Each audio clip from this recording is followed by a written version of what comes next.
না, ভোটের সময় মানুষ আসলে কি করে প্রশংসা করবে, বলবে যে আমার আমি জানি প্রতিপক্ষ না, খুব মানে ভালো। এটা করে লাভ হচ্ছে, এটা আমার প্রশ্ন। এটা করলে নিশ্চয়ই লাভ হয়, বাংলাদেশের মানুষ যেরকম মানুষ নিশ্চয়ই এগুলো শুনতে চায়। আর রাজনীতিতে ওনারা আমাদের চেয়ে ভালো বুঝেন, ফলে নিশ্চয়ই এগুলা বলে তারা অতীতে রাজনীতি করেছেন, সেই রাজনীতিতে নিশ্চয়ই তাদের লাভ হয়েছিল। আর সমালোচনা তো কিছু থাকবে, সমালোচনা না করলে পরে তারা যে ভালো এটা প্রমাণ করবেন কিভাবে? ফলে আমার কাছে মনে হয় না যে আহ এই ধরনের সমালোচনা আমাদের মাইন্ড করার কিছু আছে, বরং আমার কাছে মনে হয় যে এটা স্বাভাবিক, এই ধরনের সমালোচনা হওয়ার কথা ছিল, হচ্ছে। আর দেখতে হবে যে সমালোচনা কারটা বেশি সত্য, কারটা কম সত্য, এই জিনিসটা ভোটারদেরকে দেখতে হবে, ভোটারদেরকে বিবেচনায় নিতে হবে যে কে গুপ্ত ছিল আর কে সুপ্ত ছিল।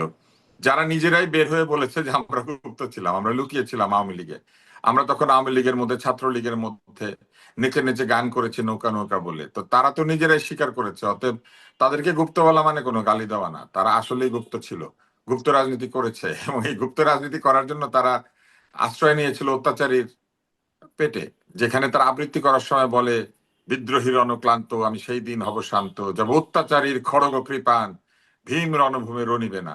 আমরা তো দেখলাম বিদ্রোহীর অনুক্লান্ত আমি থাকবো হইয়া জ্যান্ত, আমি লুকাইব তাহার জঠরে, বাহির হইয়া হইব আমি কঠোরে। তাই তো হুম। দেখলাম না? তো এটা দেখলে পরে হ্যাঁ হ্যাঁ, তো ওনারা তো লুকিয়েছিলেন। এটা তো পরিষ্কার, ওনাদের লুকিয়ে থাকা লোকজন বের হয়ে নিজেকে সভাপতি দাবি করেছে, তারপর দাবি করেছে যে ওই সময় তারা কৌশলের অংশ হিসেবে এইভাবে লুকিয়েছিল, নেচেছে, আহ, তারপরে জয় বাংলা বলেছে, তারপরে নৌকা নৌকা বলে গান গেয়েছে, এগুলো তো ভিডিও আছে, ফলে এগুলো তো অস্বীকার করার কিছু নাই। ফলে তারেক রহমান যদি তাদেরকে গুপ্ত সুপ্ত বলে থাকেন, তিনি অন্যায় কিছু বলেন নাই। কিন্তু এটাও একটা প্রশ্ন, গুপ্ত সুপ্তটা কি নেতিবাচক টার্মে ইউজ হবে? কারণ তারা তো বলছে এটা কৌশল, এই কৌশল কাজে দিয়েছে তাদের। না, গুপ্তসুপ্ত নেতিবাচকটা আমি ইউজ হবে, কারণ তারা একটা অত্যাচারীর সঙ্গে যুক্ত হয়েছিলেন, এবং অত্যাচারী যত অত্যাচার করেছে তারা তখন চোখ বুজে সহ্য করেছেন, অত্যাচারীর নামে স্লোগান দিয়ে নেচে নেচে গান বাজনা করেছেন। তো অতএব এটা অবশ্যই নেতিবাচক হবে। যদি এইটা হয়ে থাকে যে একটা সরকার দুর্নীতি করেছে এবং সেই সরকারের মধ্যে তারা ছিলেন, এটাও মজার ব্যাপার দেখেন, তারা বলছে একটা সরকার অনেক দুর্নীতি করেছে কিন্তু তাদের দুজন মন্ত্রী ছিল, তারা কিছু করে নাই। তো তাদের দুজন মন্ত্রী ছিল, তখনও তারা এরকম চুপ করে ওই দুর্নীতির সঙ্গে তাল মিলিয়েছে। ওদের কাজই এটা, তারা শক্তিশালীর পেটে লুকিয়ে থেকে শক্তিশালীর অত্যাচারকে, ঘুষ খাওয়াকে তারা সমর্থন করে, আর বের হয়ে এসে বলে আমাদের গায়ে কিচ্ছু লাগে নাই, আমরা একদম পুত পবিত্র, আমরা পাক সাফ। হ্যাঁ, এটা হচ্ছে ওই গানের মতো, আমার যেমন বেনি তেমন রবে চুল ভিজাবো না। হ্যাঁ, পানির মধ্যে নেমে ওনারা চুল ভিজে নাই বলে দাবি করছেন, তাই না? এগুলো বললে পরে হবে? এগুলো তো সাধারণ ভোটার দেখতে পাচ্ছে। হুম। আর এটাই আমি প্রশ্ন তার, করছিলাম, এগুলো বললে কি হবে? কারণ এই কথা আবার বিএনপির পক্ষ থেকে তারেক না রহমানও এখন বললে তো বলছেন যে হবে, তারা না বললে স্বাধীনতা তো হবে, বিরোধী, সাধারণ তারা ভোটার দেখতে স্বাধীনতা বিরোধী, পাচ্ছেন। একাত্তরের ইতিহাসের কথা বলছেন, এখন একাত্তরের মিথ্যা ইতিহাস কথা। তারাও এখন দাবি করছে যে না একাত্তর তো শারমিন, পুরনো, এটা কি সেই মিথ্যা সময় তো কথা? ছিল। হ্যাঁ, হ্যাঁ। না, শারমিন, না, এটা কি কোনো, মিথ্যা কথা? না, না, সেটাই মিথ্যা তো না। জি। তো যাহা সত্য তাহা তো নিন্দা নহে, তাহা তো সত্য, তাহা তথ্য। যাহা সত্য তাহা তথ্য। তো তারেক রহমান যেটা কিন্তু বলেছেন বলে এটা তো লাভ সত্য, হচ্ছে, বরং বলে লাভ হচ্ছে এই সত্যটা বলে। না এই একই কথা যখন কি আওয়ামী যখন লীগ আবার ওই বলে নাই? সময় একসাথে ছিলেন, হ্যাঁ, একসাথে তখন ছিলেন, তখন না তো না, এটা এই বলেন কথা কি নাই। আওয়ামী লীগ বলে নাই শারমিন? তখন লাভ মজার হয়েছিল। ব্যাপার তো, আওয়ামী লীগ দুই পক্ষের বিরুদ্ধেই এই কথা বলেছিল, এখন তো আওয়ামী লীগের সব কথাই মনে হচ্ছে সত্য হয়ে যাচ্ছে। না না, আওয়ামী লীগের সব কথা সত্য হচ্ছে না। আওয়ামী লীগ যখন বলেছিল তখন লাভ হয়েছিল,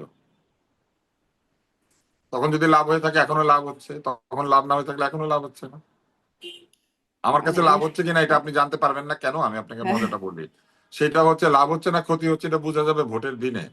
লোকজন হুম, ভোট দিবে না, তখন লোকে ভোট দিয়ে প্রমাণ করবে যে কার দিকে লাভ হয়েছে কার দিকে ক্ষতি হচ্ছে। তবে কথা কোনো মিথ্যা না, কথা হুম, সত্য যে তারা একাত্তরে কি করেছিলেন এটাও ইতিহাসে লেখা আছে, এবং সেই ইতিহাস তো আমরা লিখি নাই, সেই ইতিহাস পৃথিবী দেখেছে। আর এই 24-এ কি হয়েছে সেটাও ইতিহাসে লেখা হবে, সেটাও পৃথিবী দেখেছে, সব ভিডিও আছে, বরং একাত্তরের এত ভিডিও নাই। আর হচ্ছে আওয়ামী লীগ যদি বলে তারা কিছু করে নাই, তারাও কি করেছে ওইটাও ভিডিও আছে, হুম, জামাত কি করেছে সেটারও ভিডিও আছে, বিএনপি কি করেছে সেটারও ভিডিও আছে, হুম, এখন তো দুনিয়াটা ভিডিও। ফলে হুম, হুম, এখন আর কিছু অস্বীকার করার উপায় নাই। তবে একাত্তর নিয়ে কিছু কিছু কথা যেমন বলেছেন একজন, আমি বলতে শুনেছি জামাতের সভাপতিকে, যে এক বুক চিতিয়ে যুদ্ধ করেছেন, বুক চিতিয়ে কবে যুদ্ধ করেছেন এটা তো জানতে হবে, কোন সেক্টরে, তাই না? কার আন্ডারে সেক্টর কমান্ডার কে ছিল, বুক চিতিয়ে উনি যুদ্ধ করেছেন, সেরকম নাকি উনি বলেছেন, আমি দেখলাম আর কি। তো এখন কেউ যদি এরকম বলে, জনগণ নিশ্চয়ই জানে কোনটা সত্য কোনটা মিথ্যা, তারা বিচার করবে। তবে সমালোচনা করা হচ্ছে এটা একটা স্বাভাবিক প্রক্রিয়া, ইলেকশনের সময় সবাই এটা করে। যখন বিএনপির সঙ্গে 2 জন মন্ত্রী ছিলেন, তখনও তারা এই 71 সালে কি করেছিলেন সেটা হুম ছিল, হুম কিন্তু তখন আবার বিএনপি তাদেরকে মন্ত্রী দিয়েছে। তো ব্যাপারটা এইরকমই যে ইলেকশনের সময় আসন হয়ে যায় সবচেয়ে গুরুত্বপূর্ণ। এনসিপি বলেছিল জামাত কি করেছে এবং হুম যাদের বিরুদ্ধে এত বড় অভিযোগ আছে তাদের সঙ্গে তারা ঐক্য করতে পারে না, কিন্তু আমরা দেখলাম যে সেটাও তারা আসনের হিসাব মিলে নাই বলে তারা গিয়ে জামাতের সঙ্গে যোগ দিয়েছেন। ফলে ন্যায় নীতি আদর্শ বলতে আসলে এই নির্বাচনে কিচ্ছু নাই। একদম এই স্পষ্ট। নির্বাচনে যা আমি আছে সেটা হচ্ছে আসন গুনে কে ক্ষমতায় যেতে পারবে, একদম 151 স্পষ্ট। সিটের হিসাব, ডক্টর একশো আব্দুল একান্ন তোষার। সিটের হিসাব। হ্যাঁ, এই নির্বাচনে ন্যায় নীতি আদর্শ খুঁজলে হবে না। একদম স্পষ্ট। অনেক ধন্যবাদ। মানে আমি ওটা বলছিলাম যে আওয়ামী লীগ যা বলছে মানে হচ্ছে আওয়ামী লীগ এই দলগুলো সম্পর্কে যা বলছিল এখন নিজেরা নিজেদের সম্পর্কে তা বলছে, সেজন্য না না, জিজ্ঞাসা করছিলাম। আওয়ামী লীগ সম্পর্কে এই দলগুলা যা বলে সেটাও সত্য। হ্যাঁ হ্যাঁ হ্যাঁ, মানে একদম। মানে ব্যাপারটা এরকম প্রত্যেকেই কিন্তু, বুঝতে প্রত্যেকের পেরেছেন? বিরুদ্ধে সেটাই। সবাই তাহলে অপরের বিরুদ্ধে যা বলে সত্য আর কি, নিজের বিরুদ্ধে যা, নিজের সম্পর্কে যা বলে সেটার সত্যতা যাচাই করা দরকার। এক্স্যাক্টলি। অনেক ধন্যবাদ। আমি মুস্তাফিরোজ আপনার কাছে প্রচারণায় আর একটা বিষয়ে ডক্টর শফিকুর রহমান জামাতের আমির তিনি বললেন যে এখন চাপে পড়ে হ্যাঁ এর পক্ষে বলেছেন তারেক রহমান। এটা কি আপনাদের দুজনের কাছে এটা এই বিষয়টা একটু জানতে চাইবো যে এতদিন আসলেই আমরা শীর্ষ পর্যায়ে একদম তারেক রহমানের কাছ থেকে গণভোট প্রসঙ্গে অন্তত কিছু শুনি নাই, এই এখন এসে বললেন হ্যাঁ এর পক্ষে। এর আগে আমরা বিএনপির পক্ষ থেকে একদম শুরুর দিকে একরকম নেগেটিভ ক্যাম্পেইনই ছিল যে গণভোটে না।